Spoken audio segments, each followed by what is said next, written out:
ঘূর্ণিঝড় রিমালের তাণ্ডবে বিধ্বস্ত বাগেরহাটের জনপদ। ক্ষতিগ্রস্ত প্রায় ৩০০ কিলোমিটার সড়ক, নেই সুপেয় পানি। পরিবার পরিজন নিয়ে অনাহার অর্ধাহারে দিন কাটাচ্ছেন ক্ষতিগ্রস্ত মানুষ। অপূরণীয় ক্ষতি হয়েছে এই অঞ্চলের পরিবেশ ও জীববৈচিত্র্যের। মাহফিজুর রহমান মাহফুজের তথ্য ও এম পলাশ শরীফের ভিডিও চিত্রে আফরোজা হাসির রিপোর্ট।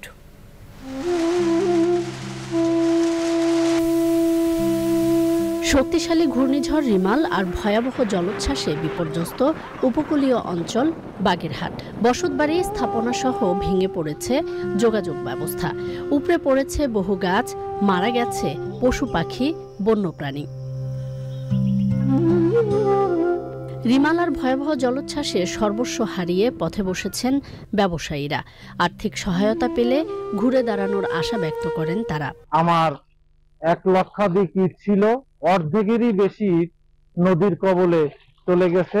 ৬-৭ লক্ষ টাকার ক্ষতি হয়েছে। ঘূর্ণিঝড়ে আমাকে ক্ষয়ক্ষতি হয়েছে খুব, রাস্তাঘাট বাড়িঘর ভেঙে গেছে। আপনার কাছে আমরা জানাচ্ছি এবং আমরা গরিবগুলো মানুষ আমাকে কিছু সাহায্য করবেন।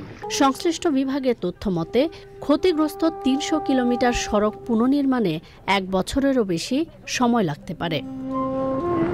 ত্রাণ সরবরাহের পাশাপাশি ক্ষয়ক্ষতি নিরূপণে কাজ চলছে বলে জানিয়েছে প্রশাসন। ঘূর্ণিঝড় রেমালের ক্ষয়ক্ষতির পরিমাণ মোরেলগঞ্জে বেশি হয়েছে। ক্ষতি হয়েছে মৎস্য ঘেরে, সকল ঘেরি পানির নিচে ডুবে গেছে।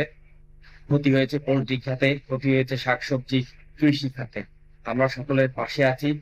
সরকারের কাছ থেকেও আমরা নিশ্চয়তা পেয়েছি যেন একটি মানুষের জন্য অভুক্ত না থাকে। স্বাভাবিক জীবনে ফিরতে সরকারের পাশাপাশি বিত্তবানদের সহায়তার আহ্বান ক্ষতিগ্রস্ত মানুষের। আফরোজা হাসি, প্রকৃতি ও জীবন ডেস্ক, চ্যানেল আই।